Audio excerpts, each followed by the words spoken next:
নতুন করে সেই প্রশ্নটা আবার সামনে এসেছে, যেটা আমি বহু পূর্বে উত্থাপন করেছিলাম। মানবজমিন সম্পাদক এবং অনুসন্ধানী সাংবাদিক মতিউর রহমান চৌধুরী মহামান্য রাষ্ট্রপতি মোহাম্মদ শাহাবুদ্দিনের ইন্টারভিউ নিয়ে বলেছিলেন, মহামান্য রাষ্ট্রপতি তাকে বলেছেন, শেখ হাসিনার পদত্যাগপত্র আমার কাছে নেই, আমি অনেক খোঁজাখুঁজি করেছি, এমনকি ক্যাবিনেট ডিভিশনেও খোঁজাখুঁজি করে তার সেই পদত্যাগপত্র পাওয়া যায়নি। আপনাদের নিশ্চয়ই মনে আছে, সেই সময় বিষয়টা নিয়ে অনেক আলাপ আলোচনা হয়েছিল। রাষ্ট্রপতি মোহাম্মদ শাহাবুদ্দিন বলেছেন, তিনি শুনেছেন যে শেখ হাসিনা প্রধানমন্ত্রীর পদ থেকে পদত্যাগ করেছেন, তবে তার কাছে কোনো দালিলিক প্রমাণ নেই। রাষ্ট্রপতি বলেন, পদত্যাগপত্র সংগ্রহ করার বহু চেষ্টা করেও আমি ব্যর্থ হয়েছি, তিনি হয়তো সময় পাননি। দৈনিক মানবজমিনের প্রধান সম্পাদক মতিউর রহমান চৌধুরীর সঙ্গে আলাপকালে ক্ষমতাচ্যুত প্রধানমন্ত্রী শেখ হাসিনার পদত্যাগপত্রের বিষয়ে জানতে চাইলে এটা হলো একটি বিষয়, যে এটা সর্বজন সবার কাছে অবহিত, আপনারা আছেন, যে তিনি বলছেন যে এরকম কোনো পদত্যাগপত্র আমার কাছে নেই। আর এই প্রসঙ্গে মাননীয় প্রধানমন্ত্রী শেখ হাসিনা যেটা বলেছিলেন, সে বিষয়টাকে আমরা আবার একটু মনে করতে চাই। আমি রিজাইন করিনি, কিন্তু আমার রেজিগনেশন লেটার ছাপিয়ে দিয়েছে। আমি যখন একটা ভিজিটার বইয়ে সই করি, সেই ছবি দেখিয়েছে আমি রিজাইন করছি। ওটা তো ভিজিটার বই, দেখলেই তো বোঝা যায়। প্রধানমন্ত্রী শেখ হাসিনা বললেন, আমি রিজাইন করিনি, আমি একটা ভিজিটর্স বুকে স্বাক্ষর করছি, সেই ছবিটাকে নিয়ে এডিট করে ওটাকে আমার রেজিগনেশন হিসাবে দেখিয়ে বাইরে প্রচার করা হয়েছে। এর সঙ্গে আরো একটি বিষয় আসি, তার আরো স্পষ্ট একটা বক্তব্য আছে, সেটা আমরা একটু শুনি। বঙ্গভবনে যে মহামান্য রাষ্ট্রপতির কাছে আমার পদত্যাগপত্র জমা আমি দেইনি। জি আপা, কাজে আমার কিন্তু পদত্যাগ হয়নি। আমি কিন্তু এখনো বাংলাদেশের constitutional prime minister, elected prime minister. এটা শুনলেন তার বক্তব্যটা। এখন আমরা অতি সম্প্রতি আবার যে কথাটা উঠে এসেছে, দি পোস্ট নামক একটি গণমাধ্যমে জনাব মতিউর রহমান চৌধুরী ইন্টারভিউ দিয়েছেন। সেখানে মতিউর রহমান চৌধুরী স্পষ্ট করে বলছেন যে তিনি জেনেছেন শেখ হাসিনা হাতে 3 পৃষ্ঠার একটি পদত্যাগপত্র লিখেছিলেন, সেই পদত্যাগপত্র তিনি জমা দেননি বা দিতে পারেননি। তিনি মতিউর রহমান চৌধুরীর ভাষায় যে তিনি ভ্যানিটি ব্যাগে করে সেটা নিয়ে গেছেন। তাহলে বিষয়টা কি হলো? যিনি পদত্যাগ করেছেন এই অজুহাতে তার পরিবর্তে আরেকজনকে নিয়োগ দেওয়া হলো, তিনি অর্থাৎ constitutionally elected prime minister Sheikh Hasina বলছেন, আমি পদত্যাগ করিনি। যার কাছে পদত্যাগ করেছেন বলে এই সকল কর্মকাণ্ড করা হলো, তিনি মহামান্য রাষ্ট্রপতি, তিনি বলেছেন তার কোনো পদত্যাগপত্র আমার কাছে নেই, আমি এরকম কোনো পদত্যাগপত্র খুঁজেও পাইনি। অনুসন্ধানী সাংবাদিকতায় মানবজমিনের প্রধান সম্পাদক মতিউর রহমান চৌধুরী বলেছেন, শেখ হাসিনা পদত্যাগপত্র লিখেছিলেন 3 পৃষ্ঠার, তিনি সেটা জমা দেননি, তিনি তার ব্যাগে করে নিয়ে গেছেন। পদত্যাগকারী, পদত্যাগপত্র গ্রহণকারী এবং অনুসন্ধানকারী 3 জনার তথ্যে স্পষ্ট যে শেখ হাসিনা আদৌ পদত্যাগ করেন নাই। তাহলে পদত্যাগ না করলে তিনি কনস্টিটিউশনালি ইলেক্টেড প্রাইম মিনিস্টার হিসাবে তিনি যদি দেশের বাইরেও থাকেন, তিনি প্রাইম মিনিস্টার ইন এক্সাইল, প্রবাসে থাকা প্রাইম মিনিস্টার হিসাবে ট্রিট হওয়ার কোনো বিকল্প পথ নেই। দ্বিতীয়ত, বাংলাদেশের দ্বাদশ জাতীয় সংসদ নির্বাচন হয়েছিল, সংসদের মেয়াদ 5 বছর। এই সংসদ কি কারণে বাতিল হতে পারে বা সংসদের মেয়াদ শেষ হতে পারে, তা বাংলাদেশের সর্বোচ্চ আইন যেটা সংবিধানে লেখা আছে, সেখানে স্পষ্টভাবে বলা আছে, সংসদের মেয়াদ যদি শেষ হয় তাহলে ওই সংসদের অবসান হবে। এছাড়া যদি মেজরিটি পার্টি কনফিডেন্স হারান অথবা মেজরিটি পার্টির নেতা অর্থাৎ প্রাইম মিনিস্টার তিনি যদি লিখিতভাবে রাষ্ট্রপতিকে অনুরোধ করেন পার্লামেন্ট বাতিল করতে, তাহলে পার্লামেন্ট বাতিল হবে। প্রধানমন্ত্রী শেখ হাসিনা পার্লামেন্ট বাতিল করতে লিখিতভাবে রাষ্ট্রপতিকে বলেননি। পার্লামেন্টের মেয়াদ পূর্ণ হয়নি, তাহলে পার্লামেন্ট যে বাতিল করা হলো, এই বাতিলটা আইনসঙ্গত হয়নি, সংবিধান সম্মত হয়নি। অর্থাৎ দ্বাদশ জাতীয় সংসদের পূর্ণ মেয়াদের পূর্বে নতুন একটি নির্বাচন করে কোনো সংসদ করা, সেটা সংবিধান সম্মত হয়নি।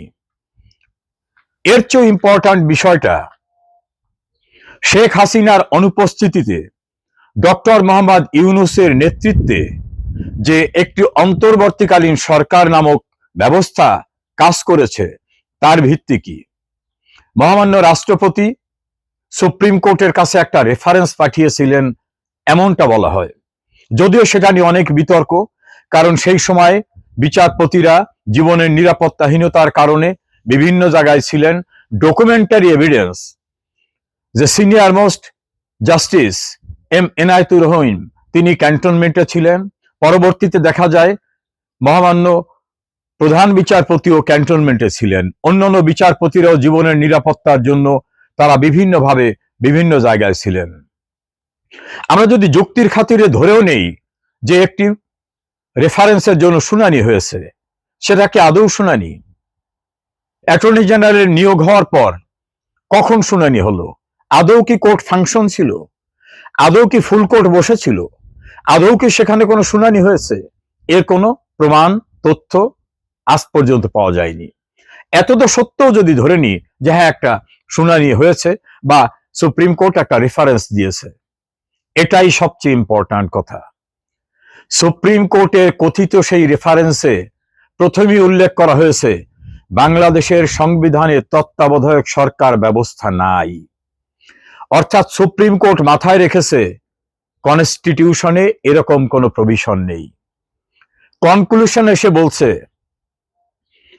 অন্তর্বর্তীকালীন ব্যবস্থা হিসাবে রাষ্ট্রপতি, প্রধান উপদেষ্টা, অন্যান্য উপদেষ্টা নিয়োগ দিতে পারেন জরুরি নির্বাহী কাজ পরিচালনার জন্য। মনে রাখবেন, একবারও সুপ্রিম কোর্ট বলেনি রাষ্ট্রপতি অন্তর্বর্তীকালীন সরকার গঠন করতে পারেন, কোথাও বলেনি।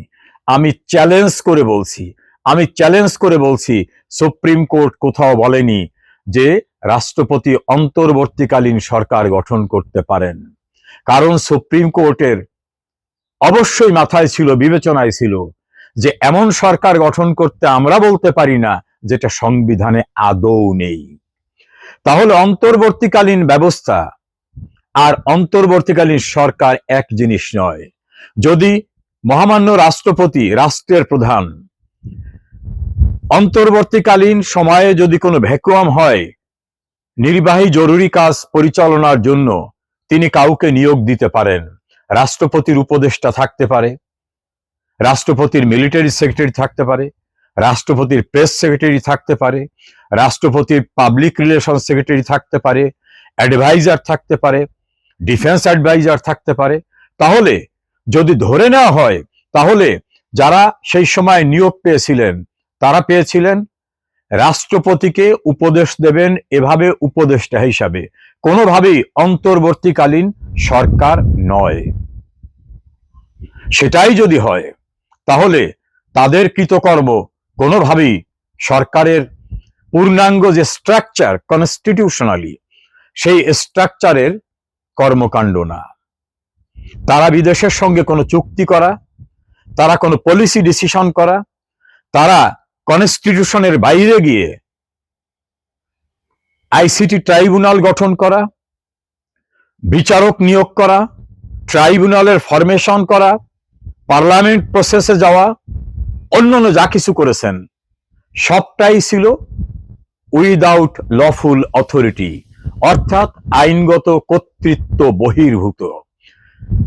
ফলত আমরা কনক্লুশনে এই বিশ্লেষণে আসতে পারি, বাংলাদেশের সর্বোচ্চ আইন সংবিধান, এবং সংবিধানের ব্যত্যয় ঘটানো হলে বা সংবিধান ভঙ্গ করা হলে যা কিছু ভঙ্গ করে করা হবে, সে বিষয়টি যে অবৈধ হয়, এটা পাকিস্তানের সুপ্রিম কোর্ট, বাংলাদেশের সুপ্রিম কোর্ট, ভারতের সুপ্রিম কোর্টের অসংখ্য মামলায় সিদ্ধান্ত দিয়ে বলা হয়েছে সংবিধানে যেটা নাই, সংবিধানের বাইরে গিয়ে করা হলে সেটা ultra vires with the provisions of constitution, violation of constitution, inconsistent with the provision of constitution, অর্থাৎ অসাংবিধানিক, অবৈধ, বেআইনি, সংবিধান বহির্ভূত, এবং সেগুলোকে বলা যেতে পারে সংবিধান লঙ্ঘনের অপরাধ।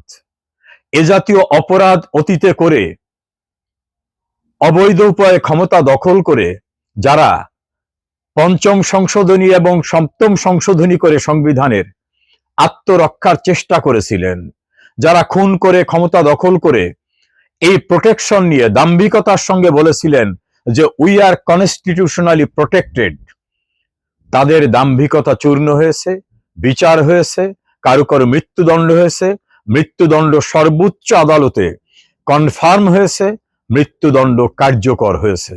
আমাদের সংবিধানের অনুচ্ছেদ 7-এর ব্যাখ্যায় সংবিধান হচ্ছে দেশের সর্বোচ্চ আইন, জনগণের অভিপ্রায়ের পরম অভিব্যক্তি, এবং 7-এর 2 অনুচ্ছেদে বলা হয়েছে এই সংবিধানের সঙ্গে সাংঘর্ষিক যা কিছু করা হবে তা অবৈধ। আর সংবিধান বহির্ভূত কাজ করলে কি হবে? সংবিধানের 7-এর ক অনুচ্ছেদে বলা হয়েছে তা হবে অবৈধ। এমনকি যদি হাইকোর্ট ডিভিশনে কোনো জাজমেন্ট দিয়ে কনস্টিটিউশনের বাইরে কোনো ফর্মুলেশন দেন, সুপ্রিম কোর্টও যদি কনস্টিটিউশনের বাইরে গিয়ে কোনো ডিকটাম দেন, কোনো নির্দেশনা দেন, সেটা অবৈধ হবে। কারণ কখনো কখনো আমাদের নীতিমালা থেকে, জাজমেন্ট থেকে প্রতীয়মান হয় court itself can contempt itself, আদালত নিজেও আদালত অবমাননার কাজ করতে পারেন। বিচারকরাও যদি আইনের পরিপন্থী কাজ করেন এবং জ্ঞাতসারে করেন, আইন ভঙ্গ করেন, সংবিধান করেন, তিনিও কিন্তু দায় মুক্ত না। অনুসন্ধানী সাংবাদিকতার দীর্ঘ অভিজ্ঞতা সম্পন্ন মানব জমিনের প্রধান সম্পাদক মতিউর রহমান চৌধুরীর 2 পার্টের 2টি বিষয়কে সামনে নিয়ে এসে আমার অ্যানালাইসিস, শেখ হাসিনার পরিবর্তে কথিত অন্তর্বর্তীকালীন সরকার গঠন করা ছিল অবৈধ, পার্লামেন্ট ডিসলভ করা ছিল অবৈধ, অন্তর্বর্তীকালীন সরকারের কর্মকাণ্ড ছিল অবৈধ, একটি প্রতিষ্ঠিত সরকারকে উচ্ছেদের প্রক্রিয়া ছিল অবৈধ, এবং নাশকতা, সন্ত্রাস, নৈরাজ্য করে তার ধারাবাহিকতায় যা কিছু করা হয়েছে এর A to Z সবকিছু অবৈধ এবং শাস্তিযোগ্য অপরাধ। এটা অবশ্যই প্রমাণিত হবে, আজ হোক কাল হোক। এই সত্য কেউ এড়াতে পারবে না, কারণ বাংলাদেশের সংবিধানকে কিন্তু কখনোই সাসপেন্ড করা হয়নি। সংবিধান বহাল ছিল, বলবৎ ছিল। শপথ নেওয়ার সময়ও ডক্টর মোহাম্মদ ইউনূস বলেছেন এই সংবিধানকে রক্ষা করব, সংরক্ষণ করব, সংবিধানকে মেনে চলব। সংবিধানকে মেনে চলার শপথ নিয়ে যেটা করেছেন সেটা শপথ ভঙ্গ, সংবিধান ভঙ্গ। ভয়াবহ অপরাধ হয়েছে। সেই অপরাধের কনসিকুয়েন্স ধারাবাহিকভাবে যারা সুবিধাভোগী তাদের ক্ষেত্রেও প্রযোজ্য হবে।